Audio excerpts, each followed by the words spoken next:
Nobody dare to challenge against the Christian. Only the Muslim dare to challenge against the Christian.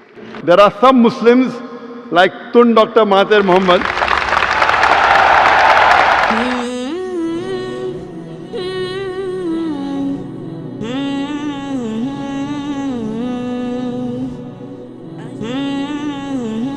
From the brother's side. Good night. My name is Lim Kim Piu. So I think it is good for the Muslim extremists, extremists against the Western Christian who are ego and proud, because the Western Christian are rich, developed, and progress, and they look down on the Hindu, Muslim, and Buddhist. And the Muslim consists of over 40 countries, and the Buddhist over 10 countries, and the Hindu just a few. Nobody dare to challenge against the Christian. Only the Muslim dare to challenge against the Christian. The brother has said emotionally that the Christian of the Western country, they look down upon the Buddhists, the Muslims, the Hindus, and no one dares to challenge the Western Christians except the Muslims. Brother, I slightly differ. What you are saying is right. All Muslims don't have the guts to challenge the Western world. There are some Muslims like Tun Dr. Mahathir Mohamad.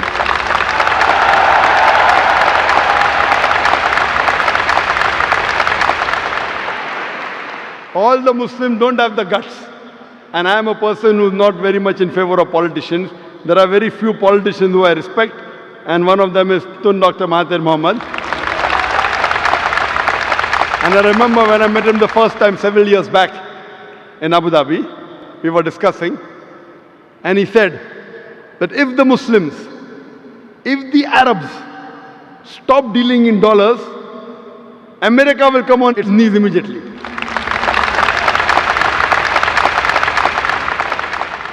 There are few politicians who I really care. One was King Faisal of Saudi Arabia. He had the guts. I remember when you read his biography that when oil was discovered, he said, let's have the meeting in the desert. And that time when they pressurized the Muslims, King Faisal said that we are Badus, we are Bedouins, we are Arabs, we can go back to the desert. What will happen to you when we stop giving you oil? And I believe one of the sayings of Dr. Tun Mahathir Mohamad was that if he had the control of the oil, what the Arabs had, he would have ruled the world.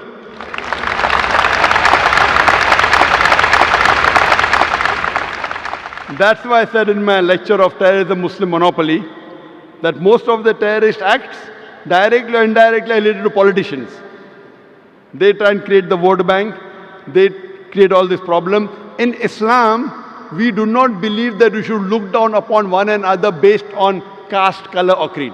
Allah says in the Quran, in Surah Hujurat, chapter number 49, verse number 13, Ya ayyuhan nasu inna khalaqnakum min zakarin wa unsa wa jalnakum shu'uban wa qaba'ila lita'arafu inna akramakum indallahi atqakum inna Allaha alimun khabir. O humankind, we have created you from a single pair of male and female and have divided you into nations and tribes, so that you will recognize each other, not that you shall despise each other. And the most honored in the sight of Allah subhanahu wa ta'ala is the person who has taqwa.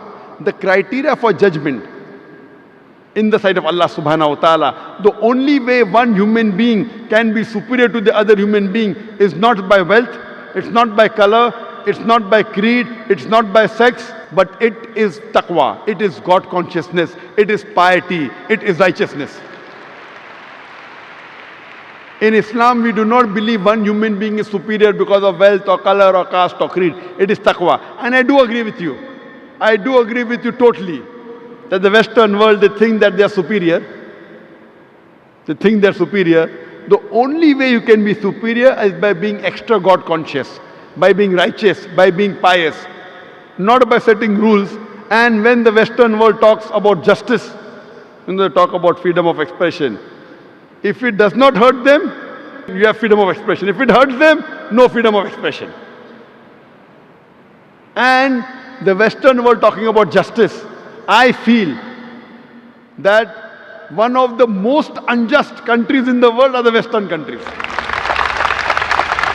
They talk about justice, but they are far away from justice. However much they are trying to attack Islam,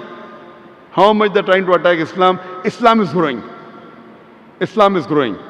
There are, mashallah, few Muslims who speak against the Western world, and the Western world tries and shut their voice.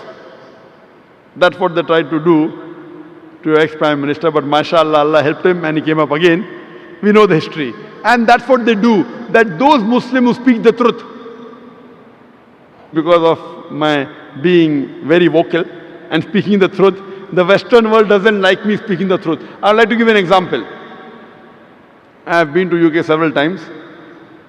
In 2010, when we had the Wembley Arena, we had the NEC Arena in Birmingham. There, the Home Secretary took objection to one of my statements. I said that killing innocent people is prohibited in Islam. And I said that thousands of people killed in the Twin Tower is to be condemned. The thousands of human beings killed in Twin Tower blast in 9/11 is to be condemned. More than 50 people killed in the London tube blast is to be condemned. More than 180 people killed in Bombay in the train blast has to be condemned. But I told the Muslim, don't put a full stop.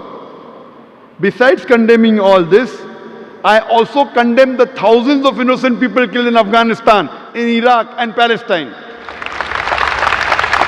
So the Home Secretary of UK put a ban. Zakir cannot enter UK. I told that the thousands of Americans killed in the Twin Tower I condemn. More than 50 Britishers killed in London condemn. More than 180 Indians killed condemn. But I was careful that thousands of innocent people killed in Afghanistan. I didn't say thousands of Afghanistanis. Because the Western world considers some are terrorists. So I was careful in using my statement, thousands of innocent people killed in Afghanistan, in Iraq, in Palestine. So they want to ban me. They talk about freedom of expression. As long as you don't expose them, they don't mind. Once you expose them, they don't like freedom of expression. So I do agree with you. But alhamdulillah, summa alhamdulillah. However much they try and suppress Islam, Islam is spreading. The more they try and suppress Islam, the more Islam is spreading. Whatever they do, because Allah has given a promise that this deen will prevail over all the deens. And today, what the Western world is fearing maximum, they fear Islam. That's the reason they're bringing all these restrictions, etc. But what they do, inshallah, we believe in the commandment of Allah subhanahu wa ta'ala that Islam will spread and is bound to spread. Allah doesn't require me or other people to make Islam spread. Allah has given a promise in the Quran, and inshallah, very shortly, you will see this coming true, that the power from the Western world will be taken away. Hope that answers the question.